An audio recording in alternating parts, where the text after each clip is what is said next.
Hello guys, behind me I have my two old body style trucks, and way behind me I have my dad's old body style truck. And today we're just going to be taking a quick look at some of the similarities and differences between the Ford and the Chevrolet. And honestly, I like Mopar, Ford, and Chevy all pretty equally. So I will tell you, which parts of which I like more, but overall I like both trucks a lot, and that's why I own both. First of all, let's take a quick walk around the trucks to see their external appearances. And we'll get this tree in it, of course, too. But on my 96 F-150, it's got Cooper Discover AT3 265/75 R15s on 15x10 Pacer wheels. And on my 89 Chevrolet, I've got some old style saw blades. I forget, what they're called, but they're on Hercules HP 4000. 275/60 R15s on the back and 255/60 R15s on the front. Of course, those are 15x10 wheels as well.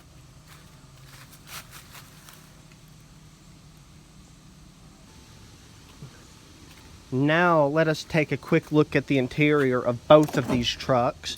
Now, of course, the 89 Chevrolet, this has the oldest style dash. In 90 or 91, I don't remember which one, they got different gauges, and in, I believe it was 95 that they changed the the dash altogether, everything about it. Don't quote me on that, but I'm almost positive it was 95. And of course, we've got a 5-speed manual in here. This is not the NV 3500 transmission. This one, I believe, is the 5LM60, which is basically the same, just a few minor differences. But this is a real easy to shift 5-speed. And you can see I've got some aftermarket gauges down there. The previous owner did some orange paint work with this truck. Doesn't look bad, but definitely not my preference. I think it would look better black. And you can see we've got our gauges up here. The radio does not work in this. Well, let me correct myself. It comes on, but I assume the speakers are disconnected because it does not work. Most of the AC and heat buttons do not do anything, but I plan to, tackle this. It's a little bit of a project truck. It's my most recent purchase, and I will say that I like this truck very much. My first truck that I purchased myself was actually a 97 C1500 with the 4.3 automatic, and it was much nicer than this, but I like this one way more, if that makes sense. It's older. Who couldn't like an older truck more?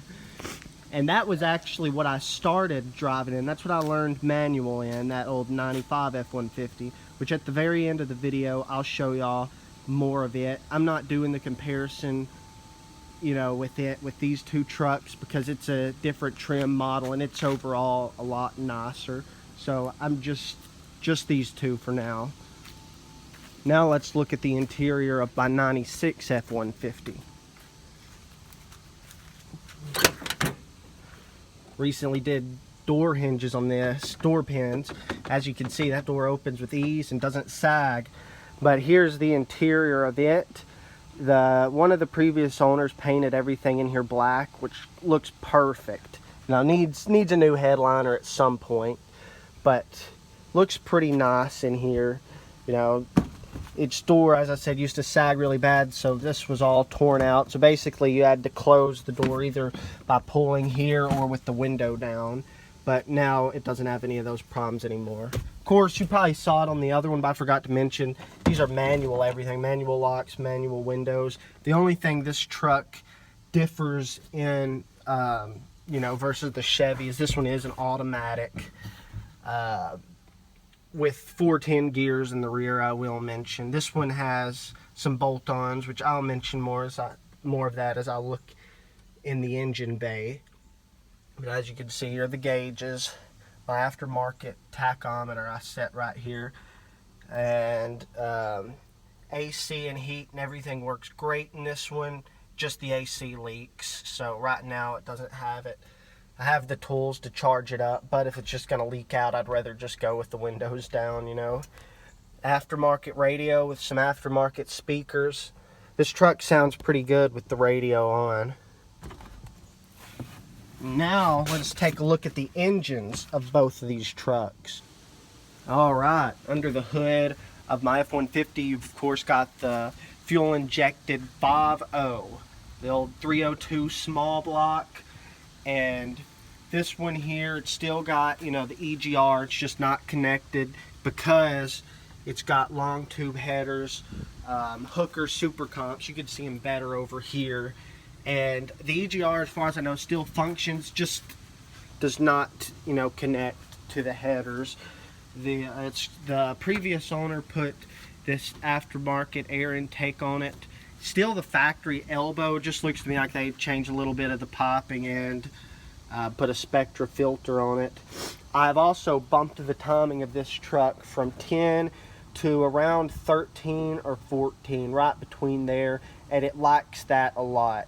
If you're, you know, on the edge thinking whether you want to or don't want to bump the timing, I will tell you it is definitely worth it.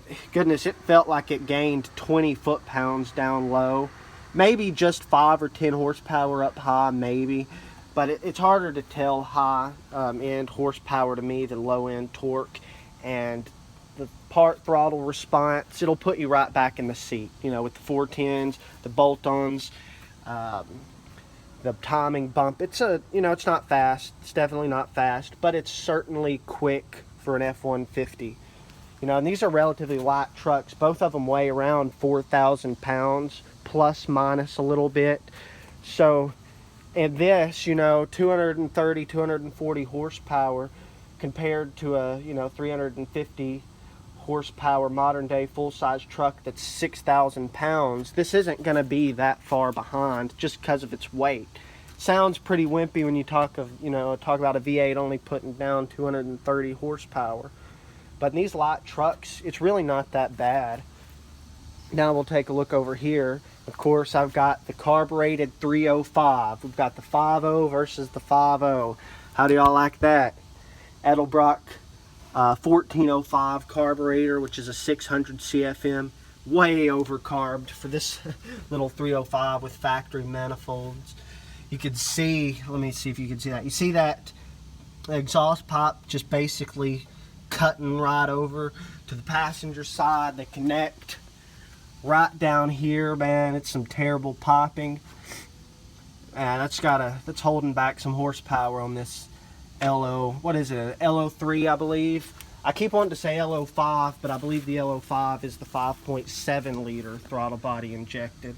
So the LO3 305 is what this is. As you can see, basically stock. They even plugged in the EGR stuff on this old 89, which in the county I'm in, if something's over 25 years old, it doesn't need to be emissions tested. And our county doesn't really do emission testing anyway, so whenever I go to long tube headers and stuff, I'm just going to get rid of all that. You can see they unplugged a lot of sensors. But those are the engines and the trucks. But now I'll talk about them a little more. Let me shut those hoods. Alright, let's talk about the ride quality now. And you know, both of these trucks are pretty old. They're on an older style suspension. They both have new tires. The green truck has new shocks. So they do ride, they ride all right. But if you're trying to buy one or the other based on ride quality, I would say you're probably not really going to notice that much of a difference. It might go to Ford just a little bit, but again, that's another person might think the Chevy rides better. So you'll just have to drive them both to see yourself.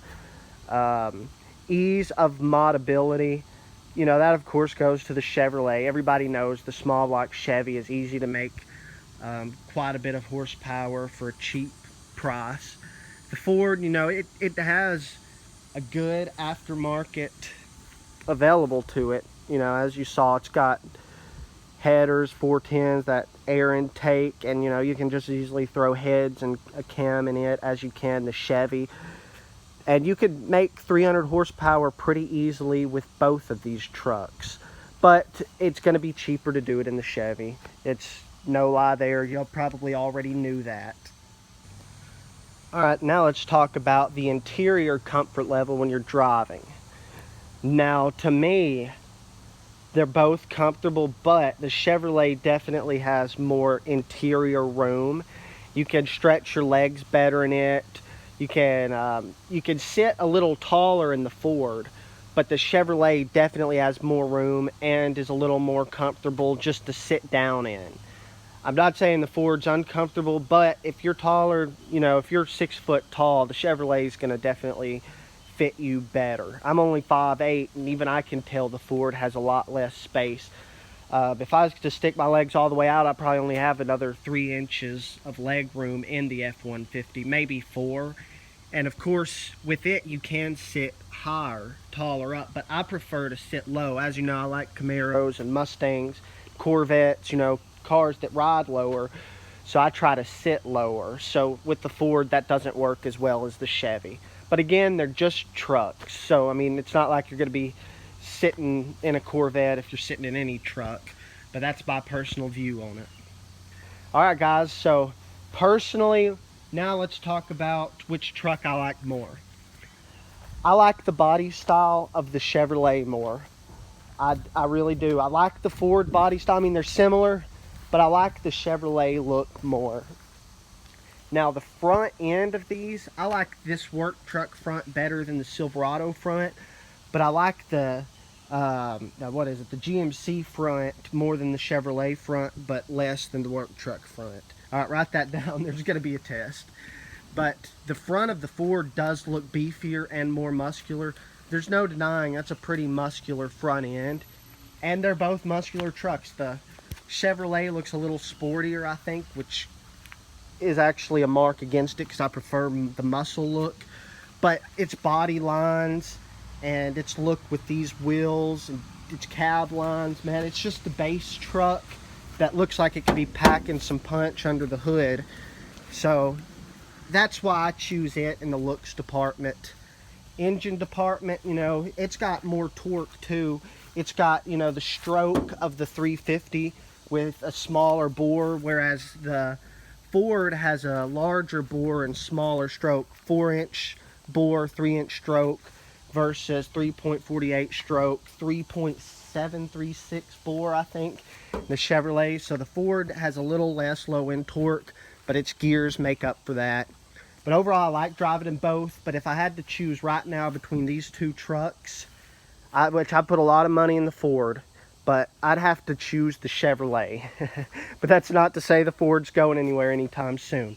All right, now I'm going to put a brief sound clip of each one real quick. The Chevrolet just has a Flowmaster muffler, stock cat. This truck over here, it's got long tubes, no cats, and I think they're about 12-inch, maybe 8-inch glass packs underneath. I'll just do a quick video.